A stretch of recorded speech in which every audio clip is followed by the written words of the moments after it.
Comme son nom l'indique, le trouble dépressif persistant est une forme chronique et moins grave de la dépression. Le mot persistant signifie qu'il dure longtemps. En général, le trouble dépressif persistant est caractérisé par sa durée. Chez les adultes, il peut durer 2 ans, tandis que chez les enfants et les adolescents, il peut durer environ 1 an. Par comparaison, le trouble dépressif majeur, lui, dure environ 2 semaines, mais est beaucoup plus grave.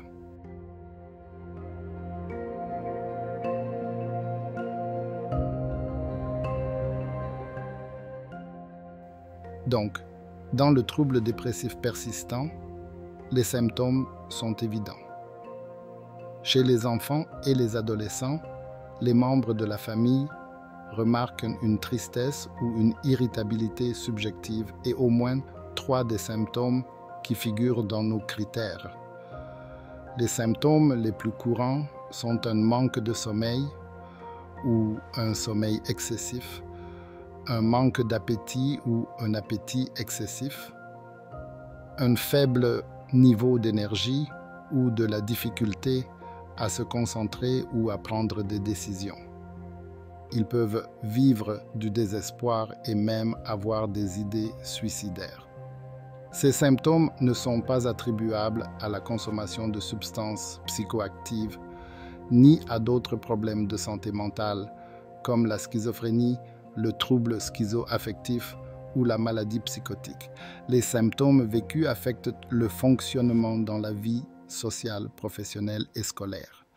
Le traitement de la dépression n'est pas différent du traitement proposé pour d'autres problèmes de santé mentale. Notre démarche consiste principalement à renseigner les patients et leurs familles. Nous valorisons la psychoéducation au sujet du problème de santé mentale présent et nous cherchons à faire participer le patient à des séances de thérapie par la parole. La thérapie par la parole se fait par 2 démarches. La première est celle qu'on appelle thérapie cognitivo-comportementale, qui est plus ou moins une référence en matière de traitement, et la seconde est la psychothérapie interpersonnelle. Outre la thérapie par la parole, on peut aussi proposer des médicaments aux patients. On peut utiliser différents types de médicaments pour traiter la dépression, car dans la dépression, on note beaucoup de changements physiologiques et neurochimiques dans le cerveau. Ces médicaments sont utiles dans la gestion du trouble dépressif persistant.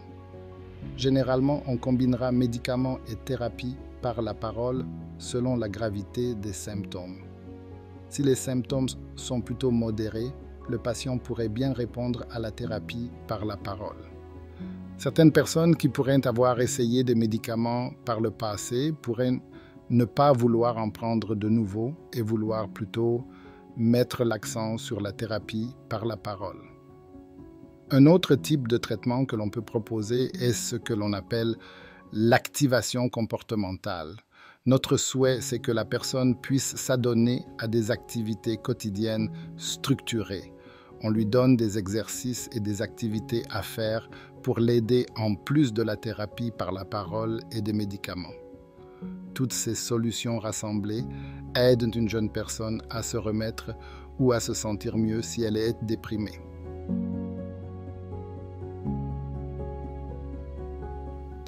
Il arrive que les causes de la maladie mentale ne puissent pas être bien établies ou soient mal connues, mais certains facteurs peuvent jouer un rôle dans l'apparition d'une telle maladie. Les antécédents familiaux de maladies mentales, ce qu'on appelle les facteurs génétiques, font augmenter les risques qu'une personne ait une maladie mentale. De plus, certains changements physiologiques et des changements neurochimiques dans le cerveau contribuent à la dépression. Par ailleurs, certains événements marquants dans l'enfance, comme un traumatisme, la perte d'un parent, une séparation, peuvent faire augmenter le risque de dépression chez une jeune personne.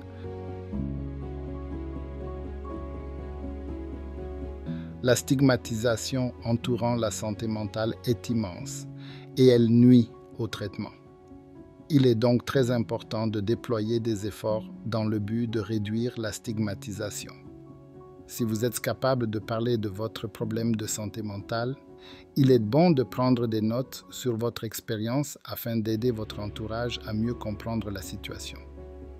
En public, que ce soit même en milieu de travail ou en milieu scolaire, il est important de créer un espace sûr pour les jeunes personnes qui vivent des difficultés en matière de santé mentale et de leur offrir du soutien et des accommodements.